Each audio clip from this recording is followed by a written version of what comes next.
With the election of Robert Francis Prevost as Pope Leo XIV, the background of his religious order suddenly became a significant point of discussion. Besides becoming the first North American pope, he has also become the first pope elected from the Order of St. Augustine. In the wake of his election, Catholics and non-Catholics alike have asked the natural question, who are the Augustinians?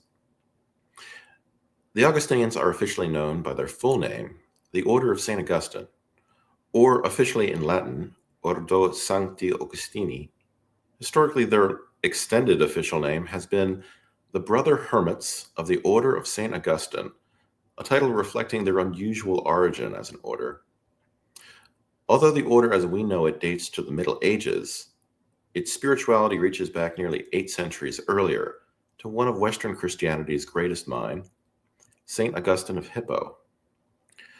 The Augustinians belong to what is called in the Catholic Church a mendicant order, the word mendicant coming from the Latin verb for begging, as these orders placed an emphasis on being transient and especially in being poor.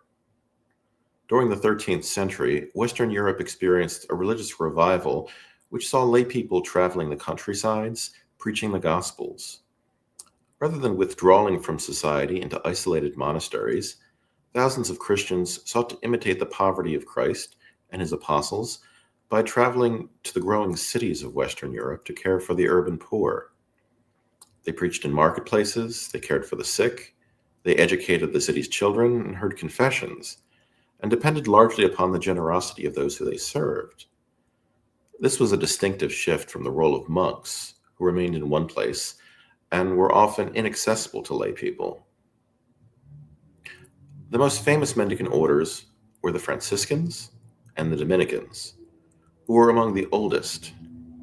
They were soon followed by the Carmelites, who were originally founded in the East, and the Augustinians. Unlike the older Benedictine and Cistercian orders, whose monks generally remained attached to a single monastery, the mendicants were organized to be constantly mobile. Their friars could be sent wherever the church had need of them. In time, this would mean being sent to the frontiers of civilization, across the globe to newly founded universities and urban parishes, or to territories that were still largely unknown to the West. Most religious orders derive their identity and their name from a single charismatic founder.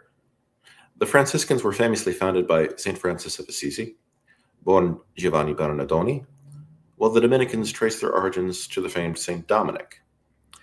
The Augustinians, however, emerged in a different way. Throughout northern Italy, especially in Tuscany, there existed a number of small communities of hermits, each independent from one another. Recognizing their shared spirituality and need for community, Pope Innocent IV united several of these communities in 1244 under the ancient rule of St. Augustine. This is what is known as the Small Union. A decade later, the Grand Union of 1256 took place, where Innocent's successor, Pope Alexander IV, gathered additional communities into a single order governed by one prior general.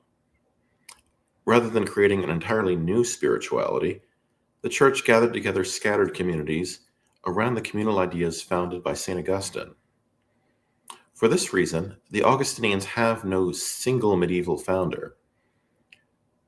Their common father is St. Augustine himself, whose rule and theology provide the order's continual theological foundation. Admittedly, this often leads to confusion with other groups, namely the Canons Regular of St. Augustine, which are a much older institution. Emerging during the Middle Ages, the Canons Regular were a clergy who lived together in community while serving at cathedrals and collegiate churches. Although they had to observe the rule of St. Augustine, they are not members of the Augustinian order itself. And unlike the mendicant friars, canons remained attached to specific places, either in a church or a monastery. They devote much of their time to singing of the divine office and the liturgy itself. Both traditions draw upon inspiration from St. Augustine, but they developed at different times and ultimately served different roles within the Church. Importantly, the Augustinians trace their spiritual heritage to St. Augustine of Hippo, the bishop, philosopher, theologian, and one of the most prolific writers of late antiquity. Born in Roman North Africa, St. Augustine spent much of his youth pursuing worldly success before his dramatic conversion to Christianity as an adult.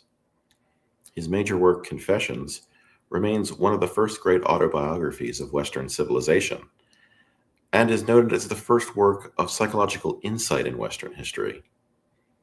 St. Augustine is famous for the great number of books and letters that he composed, including major works such as City of God, which shaped theology and politics for the next 15 centuries and is still widely read today. For the Augustinians, the writings and spirituality of St. Augustine are central to their thought. St. Augustine's vision of religious life was distinctive. He rejected the monasticism of Eastern Christianity, which was isolated and individualistic. He believed that all Christians were called to personal holiness lived in the community.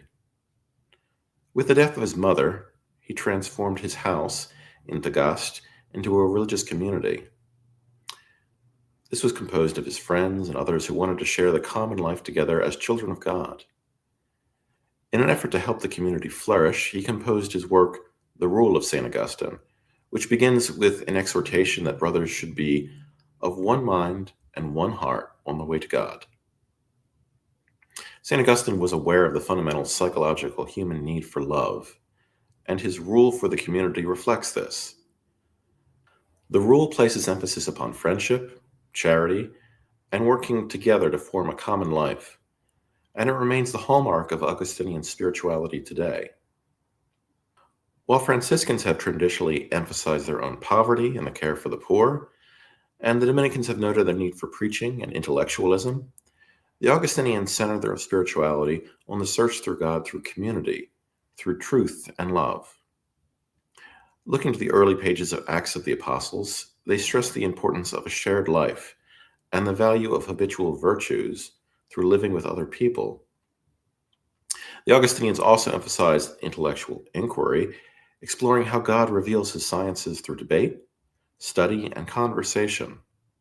St. Anselm, the great English bishop of the 11th century, captured the essence of Augustinian thought when he described it as fides quaerens intellectum, or faith seeking understanding.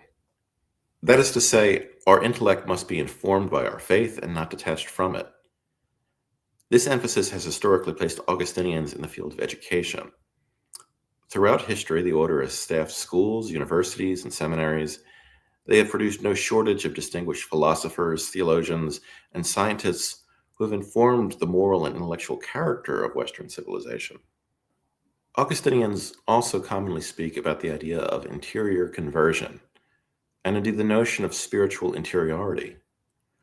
For St. Augustine, the Christian life begins not by escaping the world, but by entering honestly into one's own heart, where God is already at work. He speaks about this directly in the Confessions, where he says, "Do not go outward. Return within yourself. In the inward man dwells truth." The Augustinians find God in the interior space of their own soul, and as such are often directed to reflect imaginatively upon their own lives and listen to that innermost part of themselves. St. Augustine believed that we are restless creatures, and that the restless human heart can find lasting peace only when it rests in God. The traditional habit of the Augustinian friar is simple. It is a black tunic fastened with a leather belt, often accompanied by a hood. The black habit has long symbolized humility, repentance, and detachment from worldly ambition. Today, the Augustinian order serves in more than 50 countries worldwide, operating in parishes and schools and universities, in retreat centers and missions on every inhabited continent. If you'd like to learn more about the Augustinians, either their professed life or the life fraternity of the Augustinians, please visit augustinians.com or layaugustinians.com, or you can contact us directly through this.